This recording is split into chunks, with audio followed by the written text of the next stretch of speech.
के बारे में चर्चा कर दिया था, क्लास 11th में आता है। लेकिन यहाँ पे हम लोगों को क्लास 12th में जो पढ़ना है वह पढ़ना है कहाँ, आपका यूनिट 6 से लेकर यूनिट 10 तक। यूनिट 6 से लेकर यूनिट 10 तक आज हम आप मात्र 3 यूनिट का चर्चा करेंगे। यूनिट 6, यूनिट आपका 7, यूनिट आपका 8, यानी 6, 7, 8 इसी का चर्चा करेंगे। वो आपको तरीके से हम आप लोगों को याद भी करा देंगे, क्योंकि सबसे पहले जरूरी होता है पढ़ने से उस चैप्टर का हमको क्या पढ़ना है, उस चैप्टर में कैसे क्या है, उन सब चीजों के बारे में हमको जानकारी हो।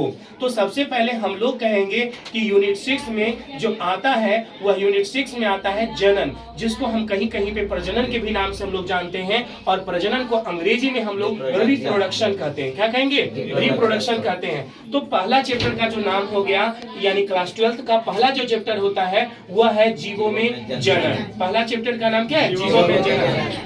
कहेंगे रिप्रोडक्शन इन ऑर्गेनिज्म। सेकेंड में हम लोग कहेंगे कि पुष्पीय पादपों में लैंगिक जनन, पुष्पीय पादपों में लैंगिक जनन। और तीसरा चैप्टर का नाम है हम लोग कहेंगे मानव जनन। क्या कहेंगे? मानव जनन। जब मानव में जनन हुआ है तो उसमें स्वास्थ्य भी तो उसको देखना पड़ेगा, तो हम लोग यहाँ पे कहेंगे जनन स्वास्थ्य। क्या कहेंगे? जनन स्वास्थ्य। इसी को कहते हैं जीवों में जनन कहते हैं। यहाँ पे रिप्रोडक्शन इन ऑर्गेनिज्म कहेंगे, और यहाँ पे पुष्पीय पादपों में लैंगिक जनन को कहेंगे कि यहाँ पे sexual reproduction in flowering plant कहेंगे, और मानव जनन को कहेंगे ह्यूमन रिप्रोडक्शन कहेंगे। क्या कहेंगे? ह्यूमन रिप्रोडक्शन कहेंगे। उसी तरह से कहेंगे जनन स्वास्थ्य को कहेंगे रिप्रोडक्टिव हेल्थ। क्या कहेंगे?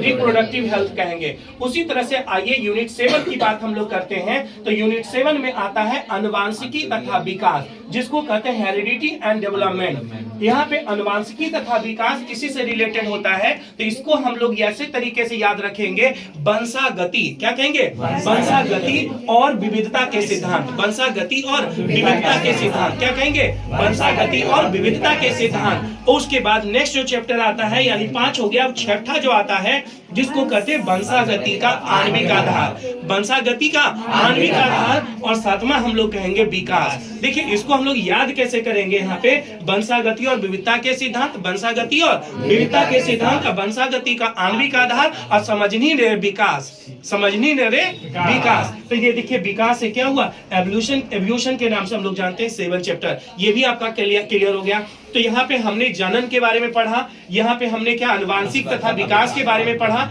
और जब ये दोनों हो गया है तो यहाँ पे हम लोग करेंगे मानव का कल्याण। क्या करेंगे? मानव का कल्याण। अब कहेंगे ये मानव का कल्याण है, तो हम पढ़ क्या रहे हैं? आपको मणिकांत सर क्या पढ़ाते हैं? बायोलॉजी पढ़ाते हैं। तो कहेंगे मानव कल्याण में आखिर ये जीव विज्ञान है। क्या है? मानव कल्याण में जीव विज्ञान। और ये हमको कौन सा यूनिट में पढ़ना है? तो यूनिट आपका हमको 8 में पढ़ना है। इसमें कहेंगे मानव स्वास्थ्य एवं रोग। ये आपका कैमा चैप्टर है? 8वां चैप्टर है। कैमा चैप्टर? 8वां चैप्टर है मानव स्वास्थ्य और रोग। और उसी तरह से नेक्स्ट चैप्टर कहेंगे खाद्य उत्पादन में वृद्धि की कार्यनीति। खाद्य उत्पादन में वृद्धि की कार्यनीति। और उसके बाद जो लास्ट चैप्टर है वो है मानव कल्याण में सूक्ष्म जीव। मानव कल्याण में सूक्ष्म जीव। इस तरह से टोटल आपका यूनिट जो हो गया आपका 6, 7, 8, ये आपका टोटल आपको लर्न हो जाना